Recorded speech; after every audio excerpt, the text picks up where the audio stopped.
उम्मीद है आप सभी अच्छे होंगे और तैयारी भी एकदम लाजवाब तरीके से चल रही होगी।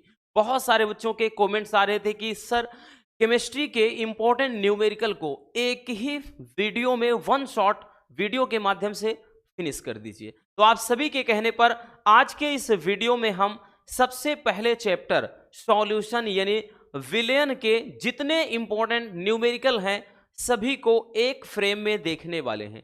और इस बात का ध्यान देना भैया कि आपके बोर्ड एग्जाम में केमिस्ट्री में अगर न्यूमेरिकल की बात कर लेना रसगुल्लों, तो आपका हर एक पेपर सेट में मिनिमम की बात कर रहे हैं भैया, आपका मिनिमम आएगा, आपका याद रखना 8 नंबर का, और आपके भैया मैक्सिमम जो न्यूमेरिकल आएगा वो 10 से 12 नंबर का। तो मतलब हर सेट में यूं समझना कि 8 से 10 नंबर का न्यूमेरिकल आएगा। और शुरू के 3 ही चैप्टर में न्यूमेरिकल हैं। तो चलिए इनको समझ लेते हैं बहुत ही सिंपल तरीके से पूरे एक एक टॉपिक को। अब चाहे वो मोललता हो, मोलरता हो, मोल प्रभाज हो, क्वथनांक में उन्नयन हो, हिमांक में अवनमन हो, परासरण दाब हो, या फिर राउल्ट के नियम पर, सारे न्यूमेरिकल का आज हम पोस्टमार्टम करने वाले हैं। तो वीडियो बहुत ही शानदार होने वाली है। चलिए बबुआ शुरू करते हैं। पहला क्वेश्चन ध्यान से देखिएगा, कह रहा कि 5.85 ग्राम सोडियम क्लोराइड को 200 ml विलयन में घोला गया है, तो विलयन की मोलरता ज्ञात करना है। देखिए भैया ये क्वेश्चन आएंगे ना 2 नंबर में, ठीक है। इसी में 2 नंबर वाले भी हैं, 3 नंबर वाले भी हैं, 4 नंबर वाले, सबका देखें, ठीक है। तो यहां पर कह रहा है कि भाई 5.85 ग्राम सोडियम क्लोराइड को, अब भैया जिसको घोला जाए वो विलेय होता है और जिसमें घोला जाए वो क्या होता है भैया, विलायक। बट अगर कह रहा है कि यहां पर पूरा विलयन बोल दिया तब तो यहां पे वैल्यूम दे ही दिया है। तो चलिए वैल्यू सबसे पहले हम मान लिख लेते हैं। देखिए क्या बोल रहा है कि यहां पे 5.85 ग्राम सोडियम क्लोराइड है, तो विलेय का भार है, विलेय का भार दिया है, कितना दिया है भैया, तो 5.85 ग्राम, यानी इतना घोला गया है। क्या चीज, सोडियम क्लोराइड। तो भैया हम सोडियम क्लोराइड का अणुभार भी निकाल लेंगे। NaCl दिया है बबुआ, तो NaCl की बात कर रहा है तो इसका हम अणुभार भी निकालेंगे। तो कैसे निकालते हैं, सोडियम भैया इसका कितना होता है 23 परमाणु भार, और यहां पे क्लोरीन का होता है 35.5, ठीक 35.5, तो ये 5 3 8 और 3 2 5, तो 5 यहां पर ये हो गया 58.5, ठीक। ये विलेय का अणुभार हो गया। अब आगे कह रहा है कि 200 ml विलयन में, तो भैया वैल्यूम कितना दे दिया है बच्चों, आयतन कितना दे दिया है, तो आयतन दे दिया है 200 ml, 200 ml।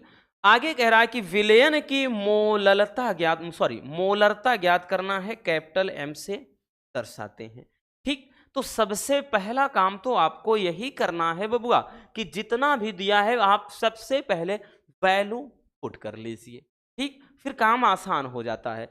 अब मोलरता के बराबर भाई फार्मूला होता क्या है, मोलरता अब M बराबर फार्मूला होता है भार बटे अणुभार गुणे विलयन का आयतन, ये ml में रहेगा, और गुणे 1000, ठीक है। ये भैया हो जाता है आपका फार्मूला, ठीक। ये क्या हो जाता है बबुआ, फार्मूला हो जाता है, ठीक है ना। चलिए अब इसी पे अपने को सॉल्व करना है क्योंकि सारे वैल्यू आपको यहां से मिल गए हैं। तो यहां पर हम रख देंगे बबुआ, भार कितना है 5.85 ग्राम, 5.85 ग्राम। नीचे बबुआ क्या है, अणुभार, तो ये है 58.5 गुणे वैल्यूम यानी आयतन कितना दिया है 200 ml दे दिया है, और ये 1000 काट देते हैं ना, 2 पंजे 10, यानी 200 पंजे कितना हो गया भैया 1000। बच क्या गया है, तो मोलरता बराबर क्या बच गया है, अगर देखिए अब इसको भी अगर काटना है, अगर ऐसे में नहीं समझ में आता, अगर जो भी कमजोर हैं उनके लिए नहीं समझ में आ रहा है तो भैया ऊपर नीचे 100 का गुणा कर देंगे, 585 ऊपर हो जाएगा, नीचे तो भैया यहां पे है एक, इसके बाद अब देखिए क्या हो जाएगा, 1 0 एक्स्ट्रा हो जाएगा ये चीज, यानी काटने पे 1/10, या फिर इसको हम डायरेक्टली 0.1 बार काट सकते हैं। तो यहां डायरेक्टली अगर इसको काटेंगे 0.1 बार कट जाएगा, वही चीज समझा रहे हैं। ठीक, तो ये कट जाएगा, इतना आ जाएगा, तो 0.1 इंटू का यहां पे कितना है भैया, 5 है। ठीक, तो यहां पर मोलरता कितना आ गया, तो ये आ गया कितना, 5 एकम 5, 0.5 यहां पे इतना मोल प्रति लीटर।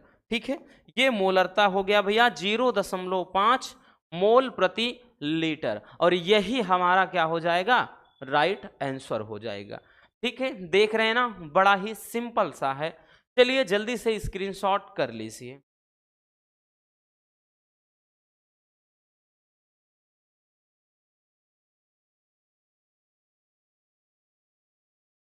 हो गया बच्चों, चलिए आगे चलते हैं भैया।